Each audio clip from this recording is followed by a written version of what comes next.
Hey, what's up, everyone? So, our topic for today is how we can hide your folder. So, let's do it. First, of course, right click your mouse, click new folder. If you wanted this to be hidden, so right click, go to properties, and then make it hidden.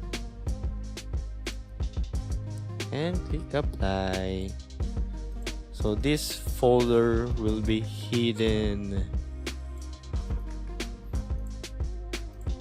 So that's it.